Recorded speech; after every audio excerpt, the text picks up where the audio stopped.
नाकासमोर चालणाऱ्या तिला द्यावे लागतेच की तोंड डिवचणाऱ्या अनेक नजरांना. पण ती खंबीर आहे, खंबीर होती आणि कायम खंबीर राहील याची खात्री आहे तिच्या चालणाऱ्या पावलांना, तिच्या मनाला आणि तिच्या नाकासमोर चालणाऱ्या डोळ्यांना सुद्धा.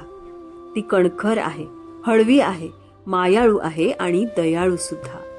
हळवं होऊन पदराने डोळे पुसणारी तीच वेळप्रसंगी तोच पदर कमरेला खोचूही शकते आणि तोच पदर डोक्यावर घेऊन मिरवू शकते कुटुंबाची मानमर्यादा.